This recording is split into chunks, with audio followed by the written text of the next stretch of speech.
Hello and welcome to another episode of the Leadership Lens, where we speak with global leaders on what's trending in the ecosystem.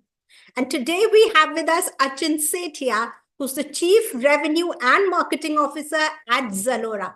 Welcome, Achint. It's great to have you on the Leadership Lens. Thank you so much, Shini. It's a pleasure to be here. Wonderful. And we're catching up after a long time. Achint spoke at AdTech in 2019.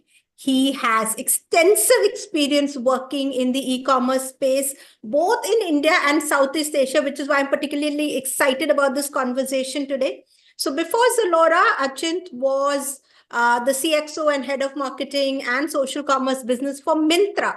So big name in India, and he's also worked with Viacom 18, McKinsey, Microsoft, you name it. If you don't know much about Zalora, Zalora is Asia's leading online fashion, beauty, lifestyle destination. It's part of the Global Fashion Group and is one of the region's pioneer large-scale e-commerce platforms. Zalora has established a very strong presence throughout the Southeast Asia region, particularly in Singapore, Indonesia, Malaysia, Brunei, Philippines, Hong Kong, and in Taiwan. So welcome once again, Achint. How has the journey been for you in Zalora and the Southeast Asia market? You worked nearly 15 years in India and now 2-3 years in Southeast Asia. How's it been? First of all, thank you for asking me for this conversation. It's always fun to share some of these learnings. For me personally, it's been a very exciting ride, to say the least. I have a dual role here in Zalora. One, which is as a GM and business head for 4 of our markets, which include Singapore, Malaysia, Hong Kong, and Taiwan, and responsible for the P&L, the growth, and the profits. And my other role is as a CMO for all the 6 markets we operate in, which also includes Philippines and Indonesia. Now, Zalora is a very unique player in SEA, one of the only truly multi-branded vertical fashion and beauty retailer that you would find in this part of the world. The other unique thing about Zalora is that it's Ebita profitable and on the path to cash profitability soon. It's been a steep learning curve for me personally, trying to balance the profitable growth imperative amongst tough competition here, honestly. You have large journal merchandisers on one hand, D2C online and offline businesses of leading brands, and those are much bigger compared to an India market, on the other hand, and also a very strong influence of Chinese low price point platforms. SEA markets are extremely diverse, ethnically, socioeconomically, geographically, topographically, and also from a regulatory standpoint. Add to that the entire geopolitical and macro headwinds over the last 24 months. It's been fun, I would say, learning the nuances of doing sustainable fashion e-commerce business in this complex environment. Wonderful. And we're going to delve deep into that because what you said, profitable growth and EBITDA positive, that is something that a lot of companies, throughout all our events this year, are going to focus on this particular piece of profitable growth. And you're working on both sides. You're working on the business side and the marketing side. So tell me, how is the SEA market in e-commerce and in retail? How is it different from what you've encountered in India or what you see in India today? Yeah, I think the most important difference is the collective complexity of multiple markets than what I encountered in India in the fashion e-commerce space or the e-commerce space in general. If you look at the urban consumers, you have a strong share of global expats in Southeast Asia, and their preferences and motivations are quite different from the locals. So that's one example, right?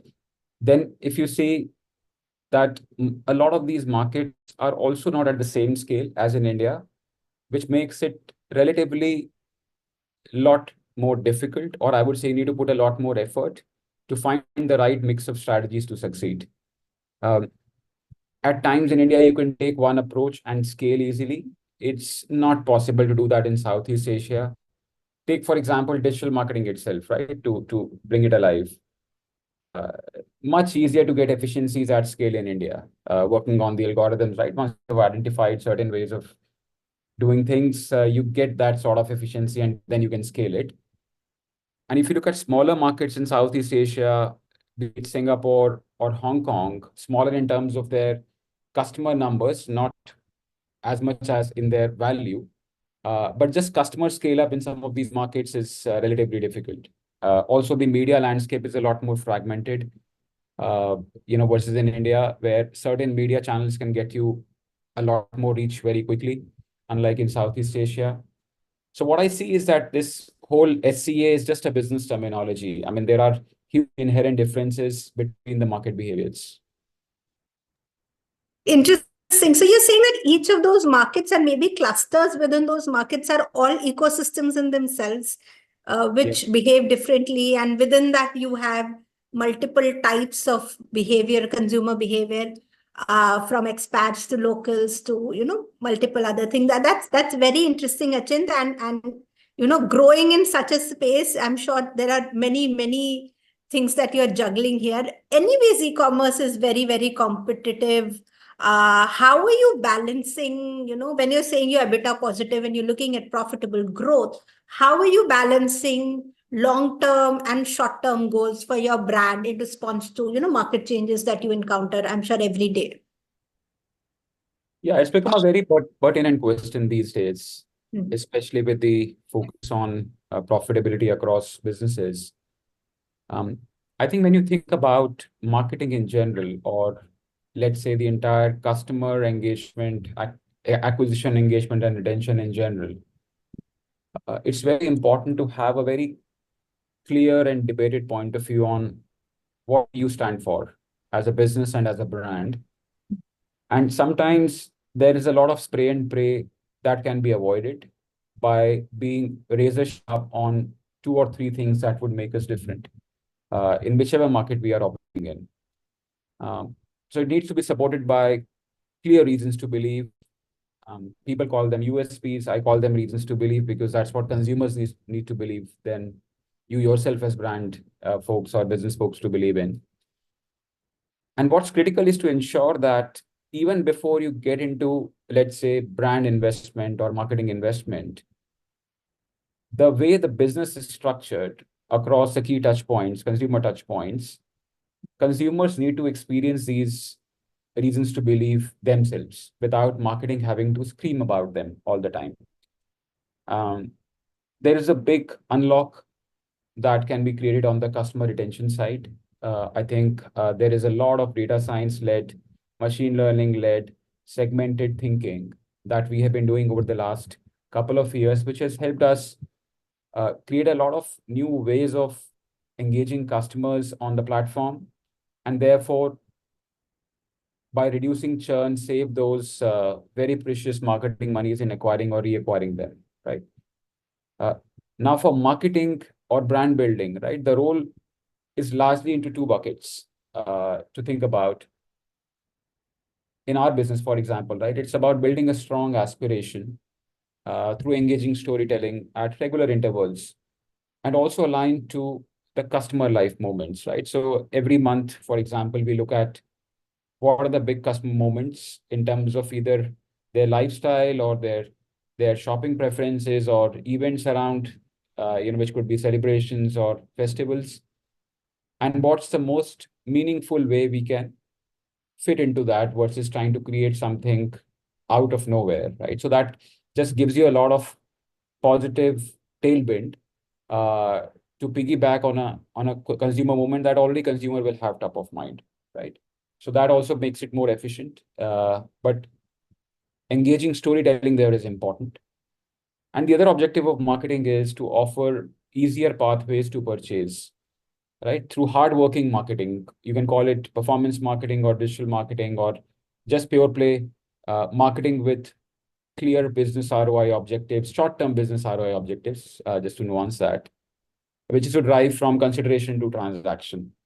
Now, at any point in time, it's important to have the right balance of both.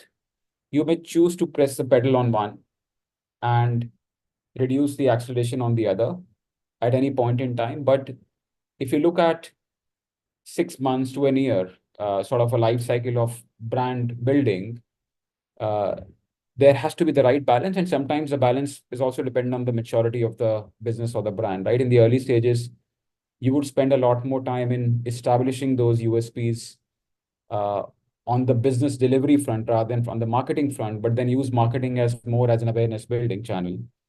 And once you become a mature platform, like the stage we are in, a lot of then brand building is around being very sharp about how we differentiate in consumers' mind and what is the perception we are building in consumers' mind. Until the time I think the business is clear that these are the 2 or 3 things that I want to go after.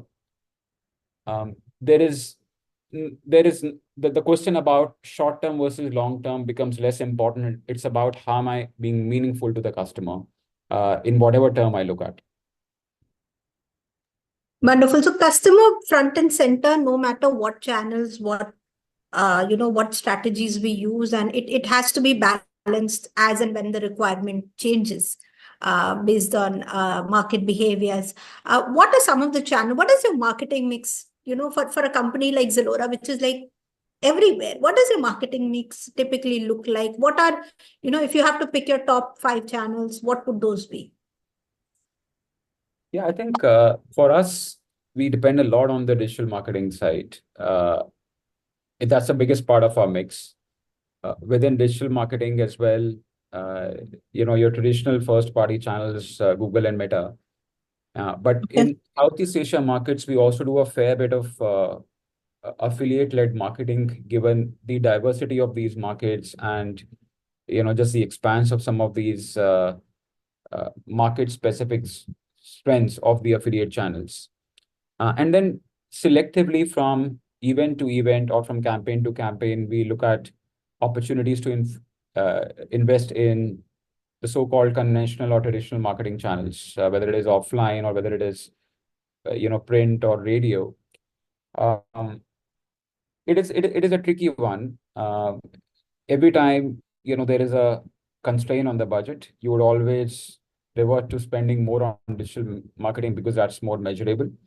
But what we try very hard is to ensure that we don't get skewed always in one direction, because there is a definitive impact that a 360 marketing creates on customers' recall value. And even if it's a small percentage, I think it's important to have a meaningful percentage for the cohort of customers that you're going after. The good thing for us is we can experiment with this because there are 6 markets we operate in. We can experiment in one market and take some of those learnings to another market, even though the customer is very different, the channels are very different, but it gives us an experimentative space to play with. And if you're in a big market like India, I think the same thing can be done to pick up a couple of smaller markets within the larger ecosystem and see if you can find the right media mix before you scale it to the full country. Correct. So you're saying experiment small and then scale it up, especially for a market like Southeast Asia, which is so many ecosystems, so many clusters. How big is influencer marketing? Because we know Southeast Asia, China, it's huge. Taiwan, it's huge. How important is that to Zalora? How have you been using it effectively? This is still growing massively in India. We have a lot to learn from Southeast Asia here. So tell me some deets there. I've been a big proponent of content-led commerce personally, right, in my past role as well. And I do believe that if done in the right manner, with the right objective in mind, I think it does deliver long-term trust and engagement for the brand. In Southeast Asia, different countries are at different levels of maturity of their influencer ecosystems. And when I talk about influencer ecosystems, I'm saying specifically fashion and lifestyle influencers. So you would find them everywhere, but just the quality of engagement, the quality of content they can create varies a lot by markets.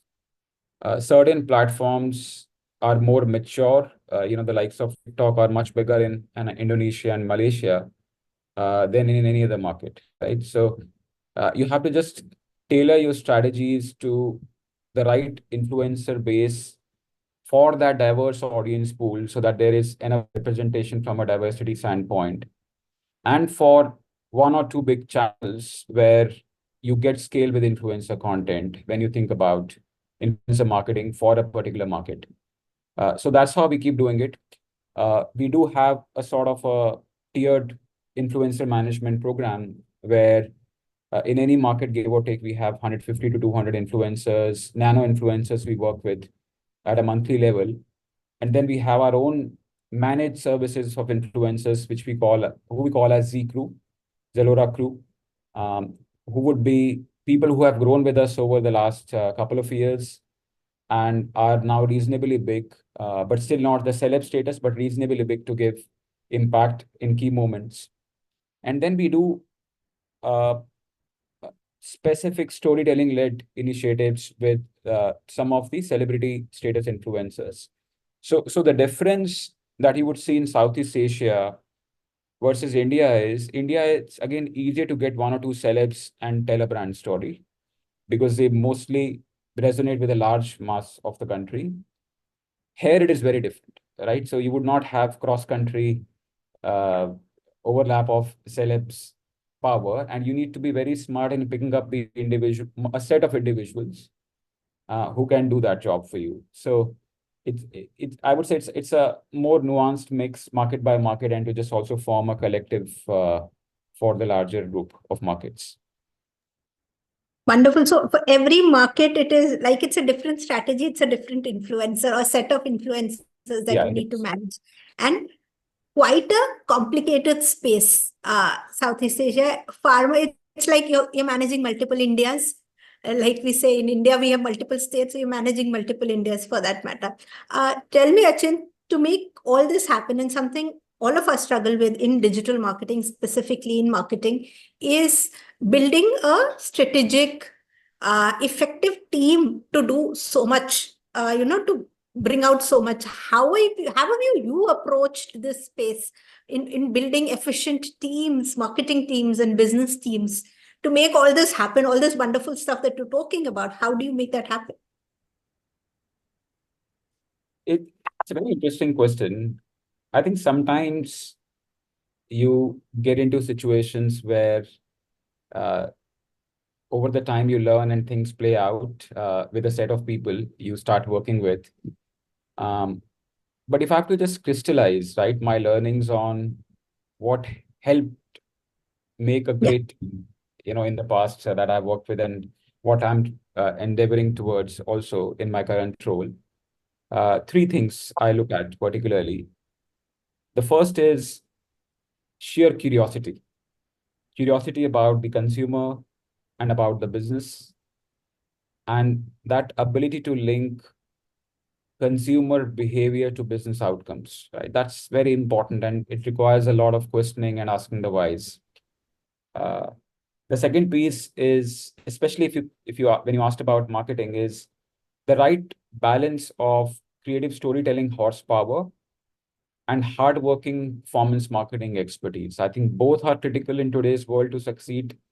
None of them is sufficient, and you need people who can help you with both. And the third one, I think, is just sheer agility and responsiveness to change. These are the three things I have seen to matter a lot more than others.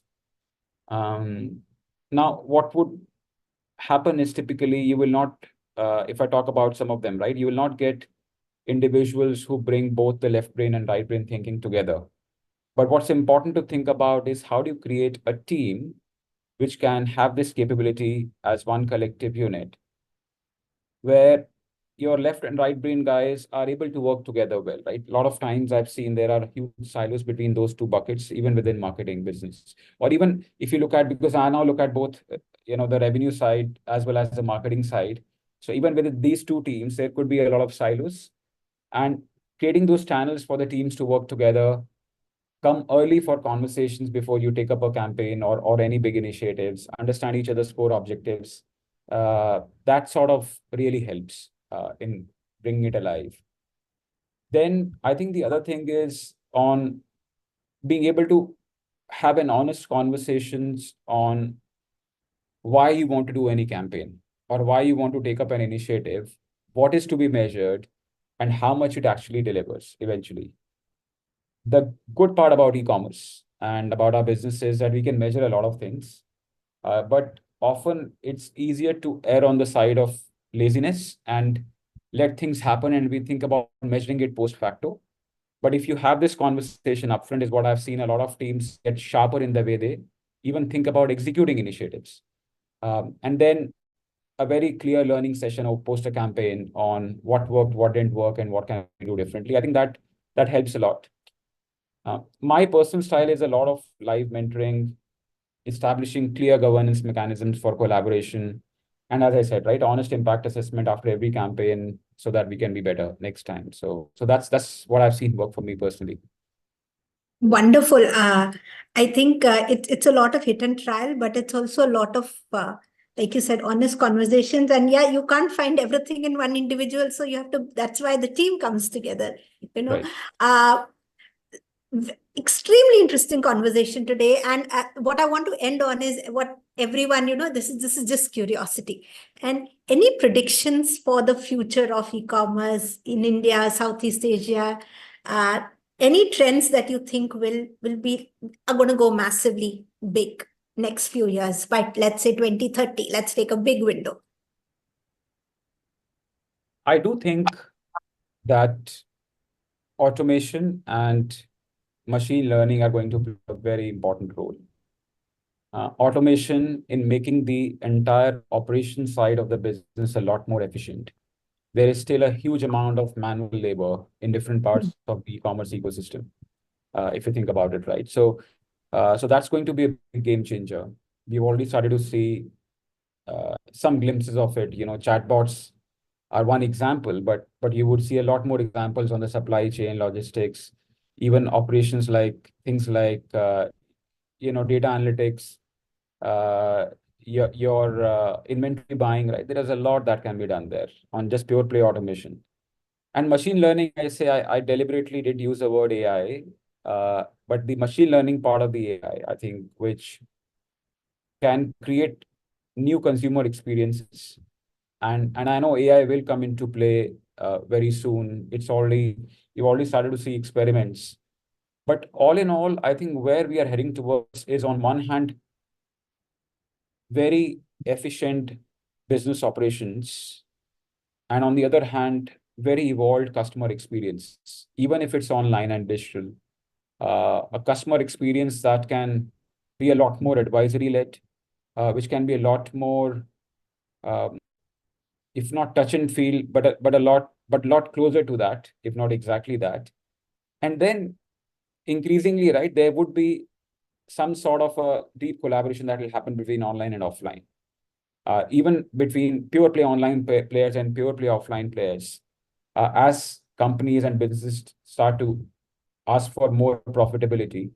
I think that, and also more shared learning on consumers, that whole online to offline and vice versa is going to become a big reality at scale. It's still there in some ways right now. So those are the 2 or 3 big things I see shaping the entire ecosystem. Wonderful. Thank you so much for this conversation today. I think we've all learned a lot about the Southeast Asia market, and while everyone's pretty well versed in India, this was an eye-opening conversation. Thank you so much for your time today, Achint. It was great to have you on the Leadership Lens. Thank you so much, Shane. It was a pleasure. Thank you.